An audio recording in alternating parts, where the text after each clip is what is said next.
પૃથ્વીના પોપડાની અંદર સમયાંતરે હલનચલન થતું હોય છે અને જમીનના સ્વરૂપો રચાય છે અને બદલાય છે.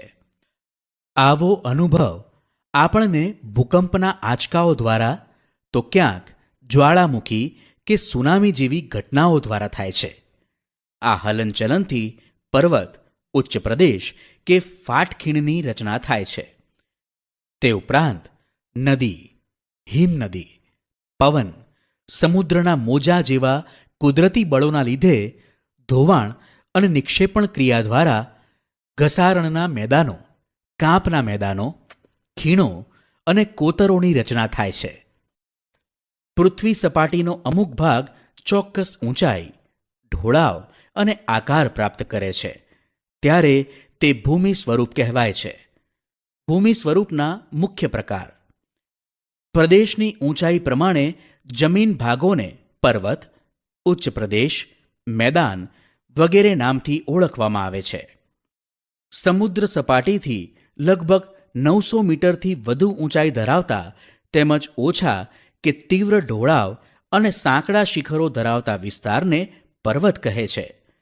પૃથ્વીના પેટાળમાં ભૂકંપ અને જ્વાળામુખી જેવા કુદરતી ભૌતિક બળોની ક્રિયા, પ્રતિક્રિયા અને આંતરક્રિયાથી પર્વતો બને છે. પર્વતોના ઉદ્ભવ અને વિકાસમાં એકથી વધુ ક્રિયાઓ અને બળોની અસર જોવા મળે છે. તેથી પર્વતો તેના વિવિધ પાસાઓના સંદર્ભમાં એકબીજાથી અલગ જોવા મળે છે. પૃથ્વી સપાટીના આશરે 26% વિસ્તારમાં પર્વતો આવેલા છે. પર્વતોનું વર્ગીકરણ: નિર્માણ ક્રિયાના આધારે પર્વતોને 4 વિભાગમાં વહેંચવામાં આવે છે. 1. ગેડ પર્વત, 2. ખંડ પર્વત, 3. જ્વાળામુખી પર્વત અને 4. અવશિષ્ટ પર્વત. ગેડ પર્વત મોટે ભાગે સમુદ્ર તળિયાના પ્રદેશો કે જળાશયોના તળિયે એકત્ર થયેલા નિક્ષેપના બંને બાજુએથી દબાણ આવતા કરચલીઓ કે ગેડ પડે છે. તેના ઉર્ધ્વ વળાંકને શિખર તરીકે અને અધો વળાંકને ખીણ કે તળેટી સ્વરૂપે જોઈ શકાય છે. એશિયામાં હિમાલય, યુરોપમાં આલ્પ્સ, ઉત્તર અમેરિકામાં રોકીઝ અને દક્ષિણ અમેરિકામાં એન્ડીઝ દુનિયાના મુખ્ય ગેડ પર્વત છે. ખંડ પર્વત ભૂગર્ભિક બળોને લીધે 2 ભૂમિ સ્તરો પર ખેંચાણ બળ લાગે છે ત્યારે તેમાં તિરાડ કે ફાટ પડે છે. આથી આજુબાજુનો ભાગ બેસી જાય અને વચ્ચેનો ભાગ સ્થિર રહે તો તે ખંડ પર્વત બને છે. નીચે બેસી જતા ભાગમાં ફાટખીણ રચાય છે. જર્મનીનો હોર્સ્ટ પર્વત તેનું શ્રેષ્ઠ ઉદાહરણ હોવાથી આવા પર્વતને હોર્સ્ટ પર્વત પણ કહેવામાં આવે છે. ભારતમાં આવેલા નીલગિરી, સાતપુડા, વિંધ્યાચલ પર્વત ખંડ પર્વતના ઉદાહરણો છે. જ્વાળામુખી પર્વત જ્વાળામુખી ફાટતા પ્રસ્ફોટનથી બહાર ફેંકાતા પદાર્થો શંકુ આકારે જમા થતાં તે જ્વાળામુખી પર્વત બને છે. ઇટાલીનો વિસુવિયસ, ઇક્વેડોરનો કોટોપક્સી, જાપાનનો ફ્યુજિયામા અને ભારતનો બેરન અંદમાન પાવાગઢ કહે છે.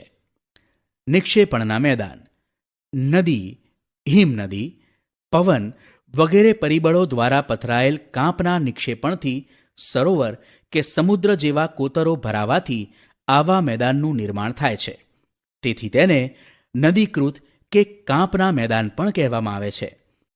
ભારતમાં ગંગા યમુનાના મેદાન, ઉત્તર ચીનમાં વાંગહોનું મેદાન, ઇટલીમાં પો નદી દ્વારા બનેલ લોમ્બાર્ડીનું મેદાન કાંપના મેદાનના વિશિષ્ટ દ્રષ્ટાંત છે. જ્યારે મેદાનોનું નિર્માણ સરોવરમાં કાંપના નિક્ષેપણથી થાય છે ત્યારે તેને સરોવરના મેદાન કહે છે. કાશ્મીરની ખીણો ભારતમાં સરોવરના મેદાનનું ઉદાહરણ છે. મેદાનોનું મહત્વ: માનવ વસાહતો અને વ્યાપાર વાણિજ્યના સ્થાનો ફળદ્રુપ મેદાનોમાં સ્થપાય છે. સપાટ મેદાન સડક માર્ગ અને રેલમાર્ગ માટે ઉપયોગી પુરવાર થાય છે. ગીચ વસ્તી ધરાવતા શહેરો મેદાનોમાં આવેલા છે. ફળદ્રુપ જમીન ખેત ઉત્પાદન માટે વધુ ઉપયોગી છે. ખેત પેદાશો ઉદ્યોગો માટે કાચો માલ પૂરો પાડે છે. ઉપસાગર સામાન્ય રીતે મહાસાગરના જળભાગનો આંશિક ભાગ એટલે ઉપસાગર, જે જમીન ફરતે ખુલ્લા વિશાળ સરોવર જેવો આકાર ધારણ કરે છે. ઉપસાગરો વિશાળ અને નાના કદના હોઈ શકે છે. ભારતમાં બંગાળનો ઉપસાગર તેનું શ્રેષ્ઠ ઉદાહરણ છે. અખાત જ્યારે કોઈ જળ વિસ્તાર 3 બાજુથી ભૂમિથી ઘેરાયેલ હોય ત્યારે તેને અખાત કહેવાય છે. ઉદાહરણ તરીકે ખંભાતનો અખાત અને કચ્છનો અખાત. ભૂશીર ભૂશીર એટલે ભૂમિનો લંબાત્મક છેડો જે જળ ભાગમાં ફેલાયેલ હોય છે, જેને સમુદ્ર રેખા તરીકેની સંજ્ઞા પણ આપી શકાય. દાખલા તરીકે કન્યાકુમારી અને કેપ ઓફ ગુડ હોપ. ટાપુ જે ભૂમિભાગ ચારે બાજુથી જળ વિસ્તારથી ઘેરાયેલ હોય તેને ટાપુ તરીકે ઓળખવામાં આવે છે. ઉદાહરણ તરીકે લક્ષદ્વીપ, આંદામાન નિકોબાર, શંખોદ્વાર એટલે કે બેટ દ્વારકા, પિરોટન, નરાબેટ, પિરમબેટ, શિયાળ બેટ વગેરે. ખીણ પર્વતોની હારમાળા વચ્ચે આવેલો નીચાણવાળો ભાગ એટલે ખીણ. ગેડ પર્વતો અને ખંડ પર્વતોના નિર્માણ વખતે તથા નદી હિમનદીના ઘસારણ કાર્યના પરિણામે ખીણોની રચના થાય છે. દાખલા તરીકે કાશ્મીર ખીણ. સામુદ્રધુની 2 જળ વિસ્તારોને જોડતી સાંકડી જળપટ્ટીને સામુદ્રધુની કહે છે.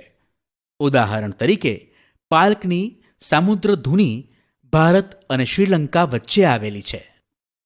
સંયોગી ભૂમિ 2 જળ વિસ્તારોને અલગ કરતી સાંકડી ભૂમિપટ્ટીને સંયોગી ભૂમિ કહે છે. ઉદાહરણ પનામા ઉત્તર અને દક્ષિણ અમેરિકા ખંડ વચ્ચે આવેલી છે.